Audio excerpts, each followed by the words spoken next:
Bonjour à tous, bienvenue dans cette vidéo où aujourd'hui je parlerai de la scie sous table DeWalt DWE 7845. 7485, pardon. C'est une machine que j'ai achetée ici depuis peu, car je n'avais jusqu'à présent qu'une scie, une scie plongeante, la Festool TS55, qui est une machine formidable, mais pour un gros débit de panneaux, par exemple pour une cuisine, pour un placard, ou tout simplement le débit en longueur de pièces de bois massives, c'est quand même un petit peu juste. Donc j'ai fait l'acquisition par internet, je l'avoue, par le site Fixami, que j'invite à me sponsoriser s'il me regarde. J'ai fait l'acquisition de cette machine qui est vraiment pas mal en termes de conception. C'est relativement simple, ça peut se transporter sur chantier. Il est même prévu d'y appliquer un pied. Et elle est fournie avec pas mal d'accessoires. Et c'est relativement standard comme dimension de lame. C'est de mémoire des 250 par 30 qu'on trouve relativement facilement dans le commerce. Ici, une vue un peu plus rapprochée de la machine à son endroit définitif. On peut voir ici le système de fixation du guide parallèle. Donc on a l'avantage ici d'avoir deux glissières de chaque côté de la machine qui permettent un glissement simultané, parce qu'il y a ici une petite machinerie avec un renvoi sur un pignon dentelé qu'on voit ici, qui permet au guide de glisser pas unilatéralement comme les machines bon marché, mais sur les deux guides parfaitement parallèles à la lame. On peut également au besoin le retirer, et dans le cas d'une utilisation sur chantier, on a ce petit renvoi ici qui permettra le soutien à hauteur de la table. Ici, on n'aura pas l'utilité car le restant du soutien se fera sur l'établi. Vous avez ici le réglage en hauteur de la lame et la patte ici, le réglage d'inclinaison de la lame. C'est une machine qui va jusqu'à 45 degrés, comme la plupart des machines. Et vous avez également ici un galet, que je vous mettrai en vue rapprochée, qui permet, lui, le réglage parfaitement à zéro. Donc on a à chaque fois un réglage d'alésage sur la machine. On a un réglage assez fin ici de notre guide, afin d'avoir trois repères, donc un ici, un ici, un ici, dans le cas de grosse production. On a des alésages au niveau du réglage de la butée ici, et un réglage au niveau du point 0. Donc, comme on peut le voir ici, nous avons le bouton vert, pour démarrer la machine, et un espèce d'arrêt d'urgence pour arrêter la machine. On a ce petit clapet qui permet de ne plus pouvoir accéder au bouton de démarrage, même si étant un petit peu reculé quand même, ce serait assez compliqué d'aller contre. On peut également venir ici y insérer une bague qui maintient la machine, entre guillemets, fermée, cadenassée. Vous avez ici le câble d'alimentation. C'est une machine qui fonctionne sur le 230 volts domestique, avec le boîtier thermo qui empêche la surchauffe de la machine, avec le bouton qui est, je pense, ici sur le moteur.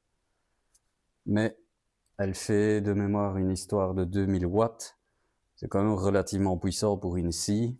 Et à moins d'avoir une lame qui ne coupe pas, je ne vois pas trop comment elle pourrait forcer. On voit ici le tuyau d'aspiration, c'est du 65 mm. Et DeWalt nous fournit ce petit adaptateur 65 mm, 45 mm pour les tuyaux d'aspiration de type Festool, etc.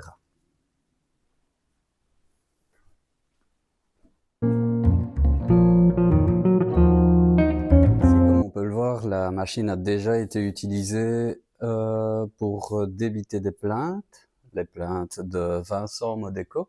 Je vous mets ses coordonnées dans la description en dessous de la vidéo. Pour du débit de MDF et pour bientôt beaucoup d'autres choses. Personnellement, je l'ai acheté en vue de débiter des boules de chêne afin de faire des portes qui feront bien sûr l'objet d'une autre vidéo. Donc je vous invite déjà à vous abonner à la chaîne. La machine est fournie avec pas mal d'accessoires. Donc on a son guide parallèle, qui est le point vraiment le plus important pour lequel j'ai acheté cette machine. DeWalt nous fournit également un petit guide perpendiculaire qui, à mon sens, n'est pas très précis, mais peut quand même faire un peu le taf. Évidemment, un poussoir DeWalt. C'est presque indispensable, mais à mon sens, pour une raboteuse et essentiellement une dégauchisseuse, ça me paraît un peu bizarre. Mais bref. DeWalt nous fournit également un jeu de clés pour remplacer la lame, essentiellement. Maintenant, ça, je n'ai pas encore eu l'occasion de le faire. Et également un couteau diviseur avec un système d'aspiration et une protection.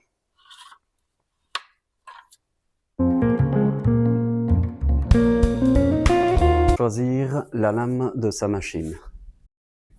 Il existe plusieurs types de lames. Les plus courantes sont les WZ. Ce sont des lames avec une denture alternée, c'est-à-dire que vous avez d'abord une dent gauche et puis une dent droite qui permettra une coupe parfaitement parallèle dans votre pièce de bois. On rencontre un peu moins souvent, surtout dans les usines de grosse production, des panneaux qui concernent surtout les panneaux finis, donc tout ce qui est mélaminé, stratifié, panneaux de type Trespa, etc. Vous avez aussi les dentures alternées, mais spécifiques à tout ce qui est métaux, généralement non ferreux, donc aluminium, cuivre, plus rarement zinc, et tout ce qui est panneaux synthétiques, donc plexiglas, mais qui est en fait une marque, c'est du polycarbonate, panneaux en polyvinyle, etc. Et également les lames à denture diamant pour tout ce qui est panneau Trespa, anciennement panneau Eternit, donc panneau fibrociment, etc. Plus spécifiquement au niveau de la lame, on a essentiellement le pas, donc la distance ici entre la première pointe d'une dent et la dent qui la précède ou qui la succède, qui sera déterminée par le nombre de dents de nos lames. Ce nombre est toujours pair, forcément, pour avoir une lame bien équilibrée. C'est aussi déterminé dans le type de coupe qu'on veut faire par l'angle de dégagement, donc l'espace d'où partira nos copeaux. Ici, on a une petite bosse qui permet encore plus facilement le dégagement du copeau car c'est une lame à débit.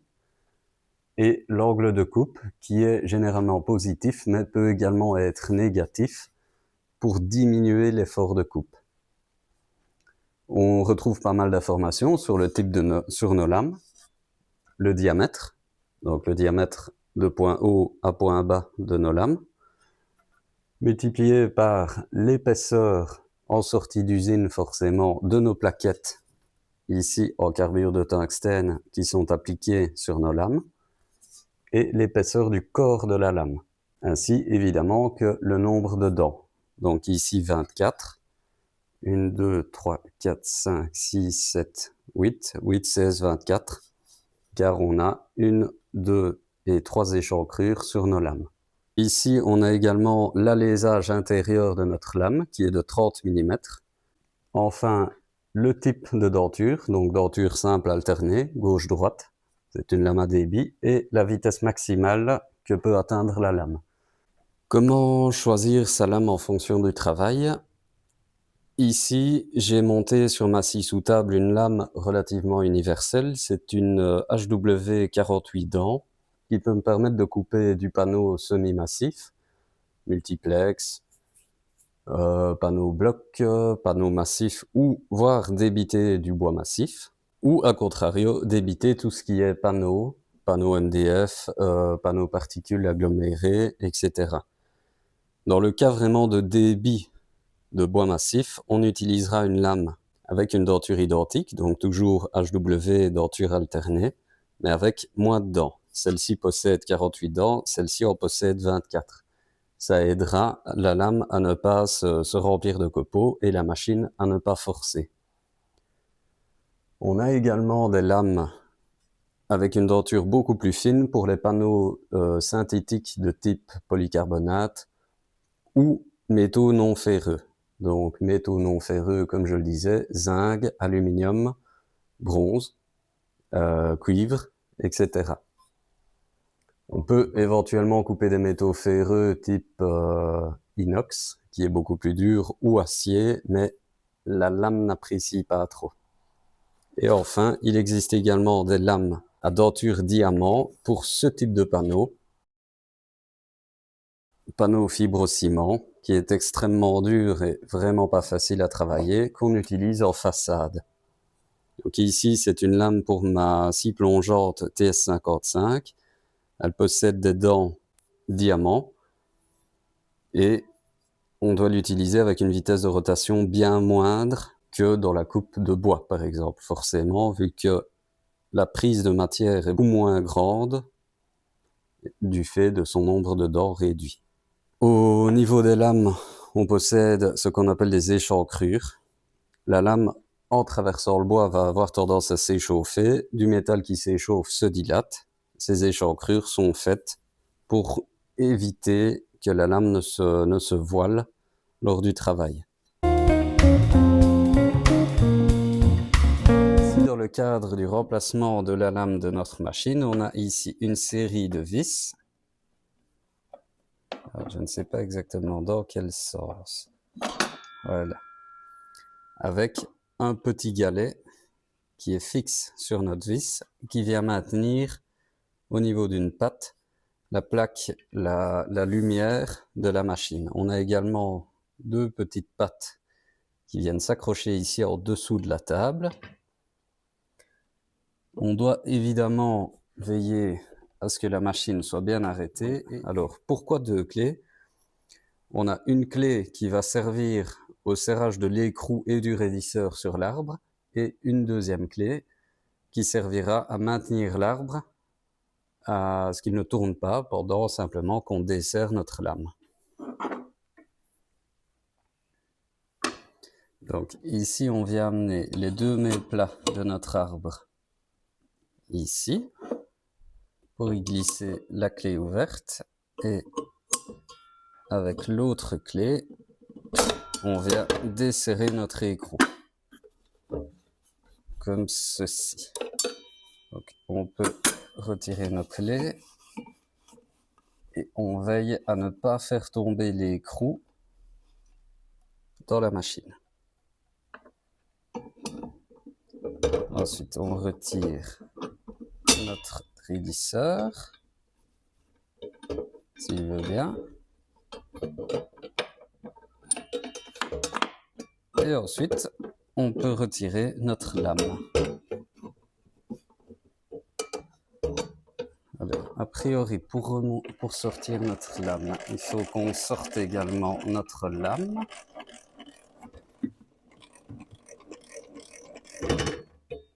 Et voici. Ceci fait, on se munit de notre plus belle lame de 250 par 30, qui revient tout juste de l'affûtage des établissements Lequeux à Opsin. Et on vient la glisser autour de l'axe de la machine. Alors, je vois avec vous que cette machine permet d'y adapter également des lames avec un alésage de 20 mm, donc identique à tout ce qui est TS55 chez Festool, etc. Ça, c'est quand même vraiment pas mal. Donc, on place notre raidisseur, on vient mettre notre écrou, on vient poser contre, et on vient rechercher notre méplat afin de resserrer notre ensemble. Alors, on me pose souvent la question comment dois-je serrer ma lame, sachant que l'écrou est toujours contraire au sens de rotation de la lame, il suffit ici, je l'ai mis contre à la main, je remets un petit coup et c'est bon. On n'a pas besoin de serrer les lames de scie sauteuse, de scie sous table, de scie plongeante, les serrer un quart de tour avant la rupture, étant donné que dès que la lame va forcer, donc va vouloir reculer, elle va entraîner le raidisseur qui est ici et l'écrou qui est ici. Elle va les entraîner tous les deux à se resserrer et à ne plus glisser, justement. On a juste l'intérêt à casser la machine en serrant comme des bœufs, comme je dirais à l'école. Ceci fait, on va placer notre lumière en regardant à ce qu'elle soit dans le bon sens, pas comme ça, hop, et on peut venir la resserrer. Et voilà, on a changé notre lame.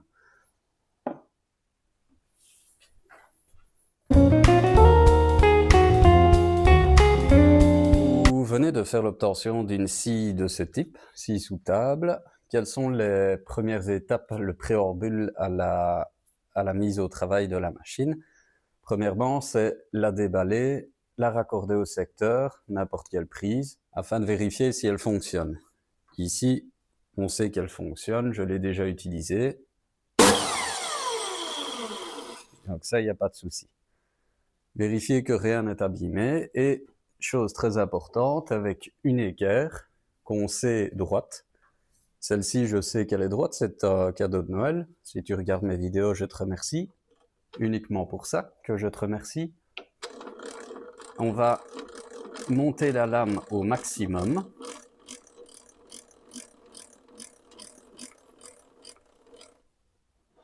Et vérifier le bon équerrage de celle-ci. Donc ici, je vois que j'ai tout petit rien d'oreiller. On essaye de prendre celui-ci par rapport à une dent qui est la face de référence.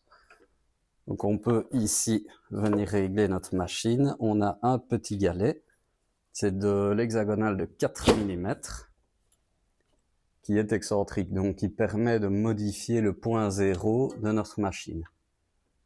Donc comme on peut le voir ici, on est vraiment pas mal afin d'obtenir des coupes parfaitement en 90 degrés.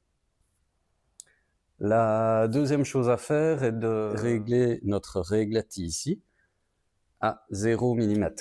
Donc lame sortie, vous ne saurez évidemment pas le faire. Donc on va se munir d'un mètre. Et admettons, je vais me mettre à 100 mm. J'actionne mon blocage qui est ici en dessous. Et je vérifie sur une dent droite que je suis bien à 100 mm. Donc ici j'ai 100 mm au mètre, j'ai 100 mm à la réglette. Si je me mets, mettons,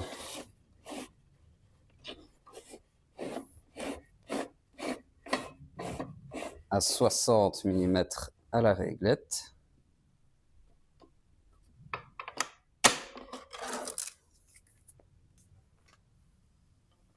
je suis ici à 60 mm à la réglette. Et dès lors, on peut commencer à travailler ou à aménager un espace pour mettre cette machine.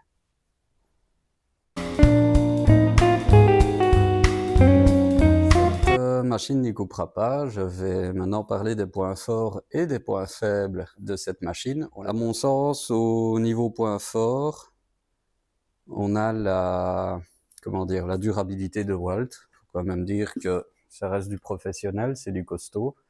Je suis très porté Milwaukee Festool, mais le prix des machines semi-stationnaires Festool me rebute un petit peu.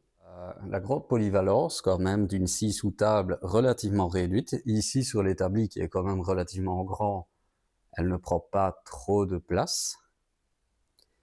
Au niveau point faible, je trouve que les réglages d'usine pourraient être un peu mieux faits quand même. Ici, le point 90 degrés n'était pas juste, le point 0 ici sur ma réglette n'était pas juste, et ne correspond peut-être pas à ma réglette blanche. Un autre point sur lequel je vais un petit peu rechigner, c'est très fort plastique. On se croirait dans une Renault. Petit clin d'œil au voisin. Ce petit guide perpendiculaire, si je viens me placer ici à 90 degrés, donc je suis ici serré à 90 degrés,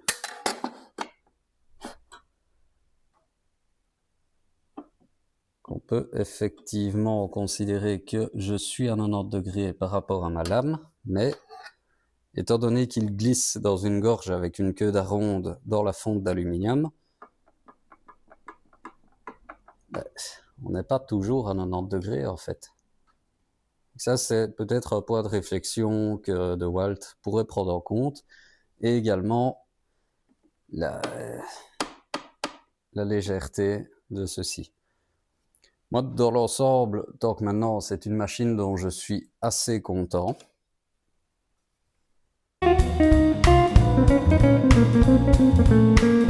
Donc ici, on va passer au réglage pour, par exemple, réaliser une rainure dans un morceau de panneau. Donc ici, on voit bien que mon panneau possède une rainure de 18 mm afin d'y intégrer un panneau forcément de 18, ainsi qu'un fond, ce qu'on appelle le vide sanitaire, ici de 12 mm. Pour réaliser ceci, je sais que mon premier trait-ci sera à 30 mm et mon trait intérieur à 12 mm. Donc pour ce faire, je dois simplement régler ma machine à 30 mm. Donc on prend ici toujours une dent gauche.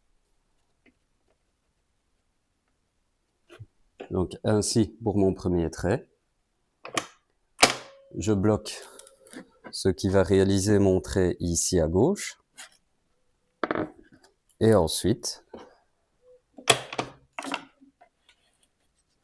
sur une dent, cette fois-ci une dent droite, je mets à 12 mm, ce qui va ici réaliser mon trait à droite. Je n'aurai plus ensuite qu'à évider la partie afin d'intégrer mon panneau. Pour ce qui est maintenant de la hauteur pour le réglage de ma machine, ici je peux simplement utiliser un panneau qui est trusquiné à hauteur et venir l'amener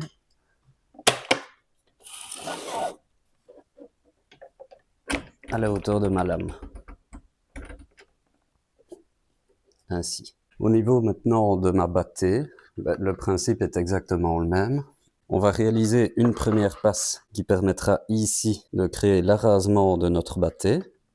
Donc ici en hauteur, même principe, on utilise un morceau de panneau qu'on a trusquiné et ensuite, en fonction de l'épaisseur du panneau qu'on va utiliser, on va régler la hauteur de notre machine pile à celui-ci.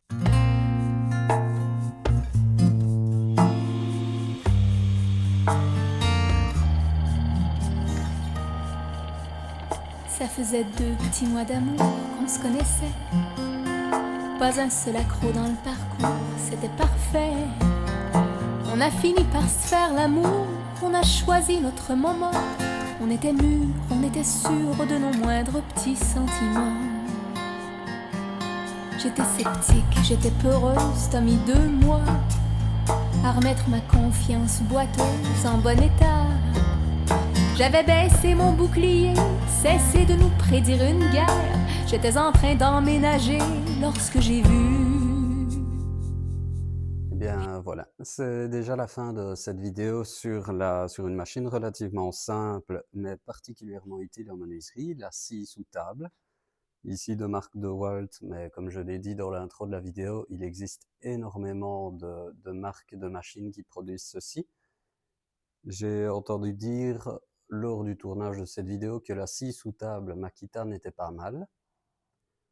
Pour moi, je suis très content des machines DeWalt en semi-stationnaire, donc je pense que je resterai dans cette gamme d'outillage. C'est une machine, comme vous avez pu le voir, qui permet pas mal d'opérations, donc des rainures, des bâtés, du débit parallèle, pour du matériel qui servira par après pour YouTube, et qui est fourni avec pas mal d'accessoires plus ou moins précis. Petit aparté dans la vidéo, je vous rappelle que ce dimanche 3 août, j'organise un barbecue en vue de promouvoir ma chaîne YouTube. Donc toutes les informations s'obtiennent via mon mail, via mon site internet, www.thibautflorquin.com, que je vous mets ici. Et j'espère vous y voir nombreux. Voilà, je vous invite à vous abonner, à laisser un like, et on se dit à la semaine prochaine. Ciao!